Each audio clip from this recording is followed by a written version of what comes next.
There are still protests going on in Iran over fuel price hikes and rationing.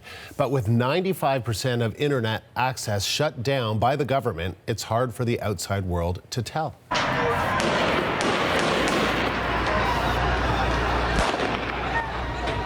These are scarce pictures from protests late yesterday, with security forces apparently firing on protesters from a rooftop. The protests began when the government announced the hikes. The country's economy is in serious trouble, and inflation is causing many people hardship. Jobs are hard to find, and the currency is shaky. One of the problems is the sanctions imposed by U.S. President Donald Trump after he pulled out of the Iran nuclear deal. So learning the latest on the situation in Iran is a challenge, but reporter Hadi Nili and his colleagues at BBC Persia are getting updates from people on the ground. He joins me now from London. So Hadi, some have called this Iran's largest internet shutdown in its history. It's been cut off across the country since Friday. So how difficult is it for protesters to get news out of the country?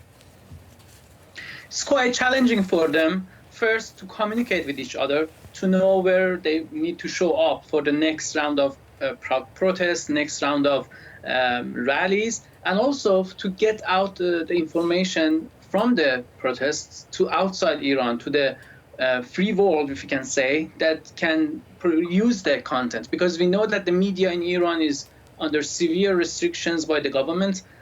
We have we don't have any independent media operating there. Almost everyone is in need of getting authorized by the government, and also international media operating in Iran. They have geographical restrictions, so the reporters cannot go more than specific distance outside Tehran. Even covering Tehran could be very much restricted for them. So we can see that's why there is not much content, not much details and information coming out of Iran. But people try to get connected to the internet using a mix of a variety of circumvention tools like anti-filtering, like Tor, the application that you can use to get connected to the internet and stay anonymous. It's really hard for the people to get connected, but if they get connected, they can send us some videos, very, very short videos, low quality, but we still can verify that the protest has been continuing over the fourth day, over Monday, and it appears to be still continuing in some parts of Iran, even overnight. And Hadi, Amnesty International says dozens of protesters have been killed and injured in Iran and over 1,000 arrested. What's the latest that you're hearing from your sources on the ground? The government sources are very much conservative in publishing the details. They don't see any necessity to be accountable about the number of people who are arrested, who are injured, and even who are dead.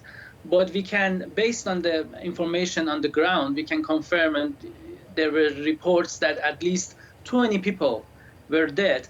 But there are also reports that it's much more than that. We hear some reports from sources inside the Iranian government saying that up to Monday noon, which was a few hours ago in Tehran local time, at least 200 people were dead and more than 300 were injured during the protests. And it's just for almost 3 days.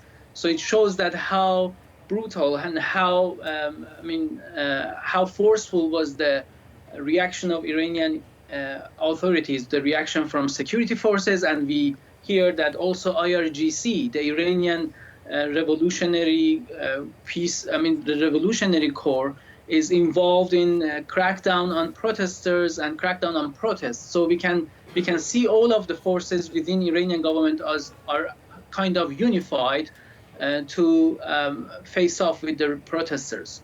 And what are some of the other ways that the regime is responding to protesters?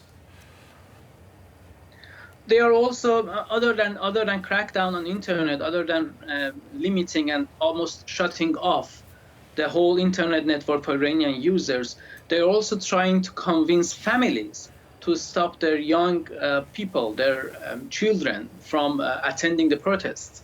The Iranian Revolutionary Guards issued a statement today asking on families, please don't let your children, don't let your young members of family join this protest, saying that we are forceful in facing off with the protesters, as they say, those who destabilize the calm and comfort of the people.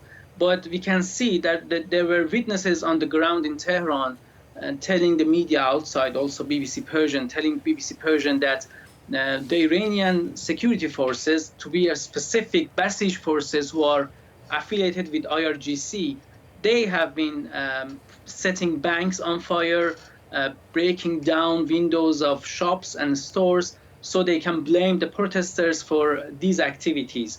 This is what I also witnessed personally in Tehran back in 2009 when there were protests again across the country. I witnessed that personally, that these security forces, these plainclothes security forces were destroying people's cars, destroying stores, breaking down windows of the banks, ATMs, to then blame the protesters for such activities.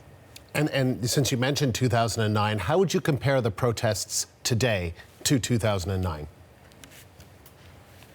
It's hard to compare that, because at the time I was on the ground, I could see that from as a first hand, but now I should rely on what I hear from Iran. But we can definitely say that comparing the numbers of, the casualties, the numbers of injured people, it's today, during this round of protests, it's higher over the first few days of the protest.